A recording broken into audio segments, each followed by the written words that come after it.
À aucun moment, Paul n'a connu la stagnation. Il n'a jamais été question pour lui d'être parvenu au summum de la connaissance.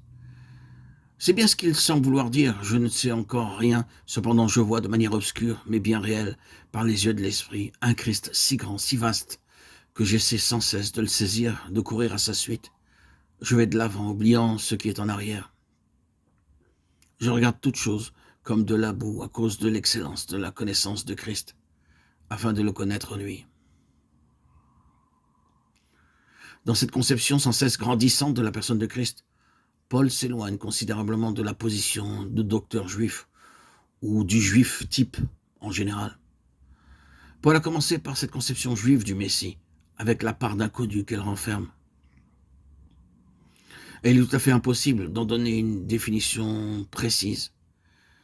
Une grande incertitude plane dans la pensée juive quant à leur Messie tant attendu, pensée qui ne va pas au-delà d'un certain point.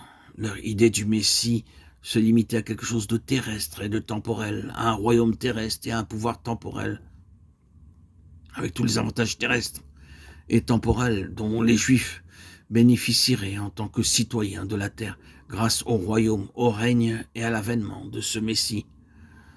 C'est en partant de là que nous analyserons la conception paulinienne de Christ.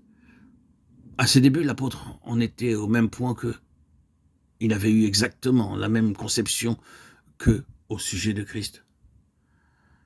Mais lorsqu'il plut à Dieu de lui révéler son Fils, sa connaissance de Christ commença à s'élargir de plus en plus par le dévoilement progressif de la personne du Seigneur, avec une force toute nouvelle et sous la conduite de l'Esprit.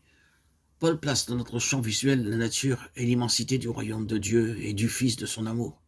Les Juifs attendaient un royaume terrestre, d'où jaillirait la délivrance et la bénédiction. Christ avait fait infiniment plus que cela.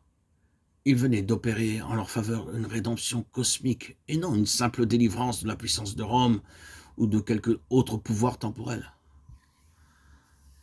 Mais il s'agissait d'un affranchissement total de la puissance du mal à l'échelle de l'univers entier. Il nous a délivrés du pouvoir des ténèbres et nous a transportés dans le royaume du Fils de son amour. Colossiens 1,13. Paul devait donc apprendre au moins deux choses. D'une part, que Jésus de Nazareth était bien le Messie. D'autre part, qu'en sa qualité de Messie, il surpassait de loin toutes les conceptions juives, ainsi que toutes les idées et les attentes personnelles de l'apôtre. Paul n'a pas simplement appris à voir en Jésus le Messie, mais aussi à placer ce Messie merveilleux, 1000 fois au-dessus des conceptions, des attentes et des idées les plus poussées qu'il n'avait pu formuler. C'est par la grâce de Dieu que Paul a été introduit dans ce type de révélation.